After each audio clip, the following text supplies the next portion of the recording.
A Shelter in the Storm, Chapter 4. The adrenaline that had surged through Nayara's body moments before slowly began to ebb, leaving a weighty exhaustion in its wake.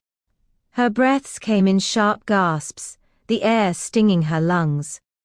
Her pulse had slowed, but her limbs still trembled from the fight, and the adrenaline had left her body hollow. She pressed her back against a tree, clutching the rough bark for support. The faint sounds of the forest filled her ears, birdsong, the wind rustling the leaves, the distant murmur of the brook, but her mind was still racing. What had she done? She had fought against men who were likely experienced in the art of violence, bandits who would have no qualms about ending her life if they had the chance. Yet she had won. She had protected a family, and they had escaped. But at what cost? Her hand trembled as she touched the torn edge of her dress, her fingers tracing the jagged tears left from the brambles. Her body felt bruised and battered, and her stomach, still gnawing with hunger, made her all too aware of the sacrifices she had made. She had only done what needed to be done, she told herself. But the weight of her actions, the blood she had spilled in defense of strangers, settled like a stone in her chest. Still, she couldn't ignore the fact that she had succeeded. The family had gotten away. They were safe, for now. But where did that leave her? The fight had been instinctual, survival had taken over, and for the first time in her life she felt something shift within her. It was power. It was the ability to take control. But it was also a reminder of how fragile her existence was. She had no plan, no home. The path ahead was unclear, and danger could be just as close as her next breath. Shaking her head, Nayara pushed herself off the tree. There was no time for doubt. She couldn't afford to stay in one place for long. The warlord's men would be looking for her. His reach was vast, and he would not let her slip through his fingers. With her thoughts drifting to the family she had helped, Nayara suddenly realized that they had not been far behind her when she'd led the bandits away. She had not waited to see them leave, consumed by the urgency of escaping the scene herself. Now, her conscience pricked at her. She couldn't just abandon. Not after what she had done. She had promised them a chance at freedom, and she would see it through. She retraced her steps, heart pounding once again, though this time it was not fear that urged her onward, but a strange sense of responsibility. The forest around her had once seemed vast and unwelcoming, but now it was her path forward. She moved with purpose, navigating the undergrowth, keeping her senses alert. The sounds of the forest seemed to take on new meaning. Every snap of a twig, every rustle in the brush felt like it could be an enemy, or perhaps a friend. After what felt like an eternity, Nayara stumbled upon a familiar clearing, the same place where she had left the family. Her eyes scanned the area, noting the absence of any immediate danger. She exhaled, feeling her shoulders relax for the first time since the fight. But then her eyes caught sight of something ahead. A small cabin tucked at the edge of the clearing, half hidden by the trees, smoke rising from its chimney in a gentle curl. They had made it.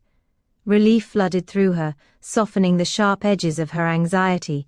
She had been right to return. Slowly she approached the cabin, her feet careful on the uneven ground. The sound of the crackling fire from inside wafted through the air, mixed with the faint sound of hushed voices.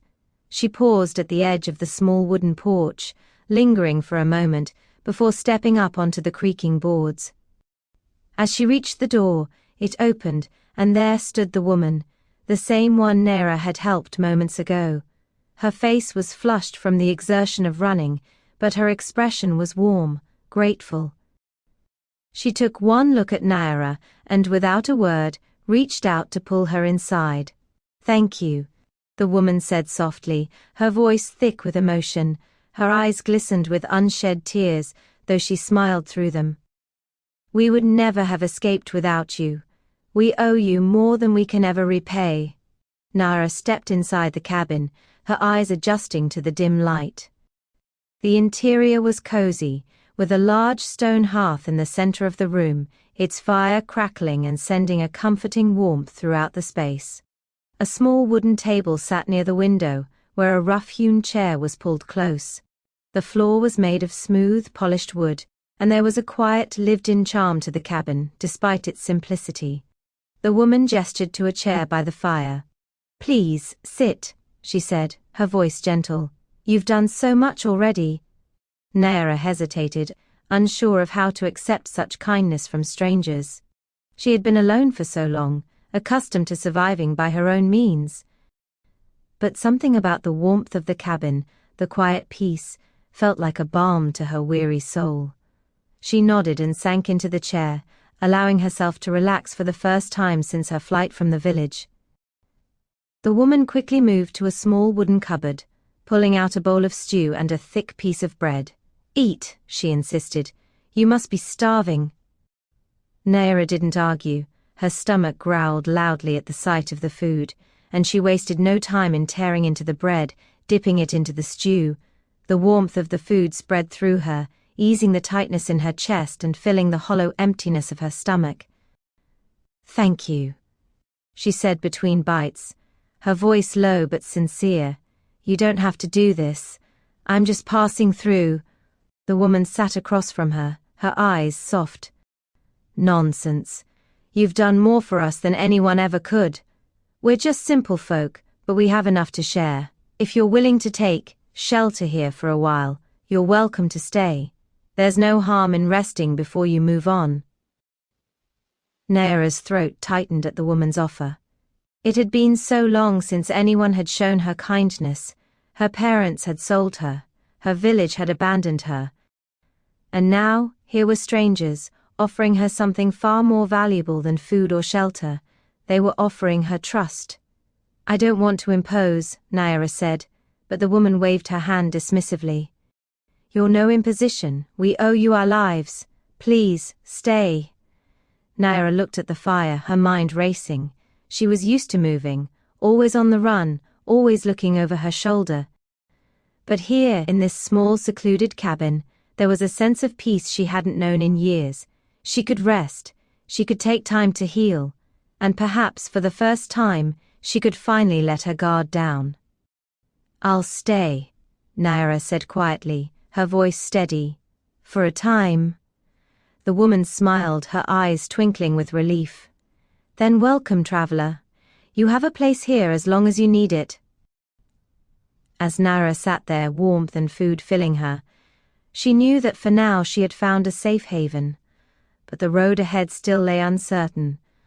Lord Jareth's men would not rest. The war would continue. The world outside was a tempest, and she was but a small part of it. But for now she could rest. For now she could find solace in the simple act of being sheltered. And for now, she would stay.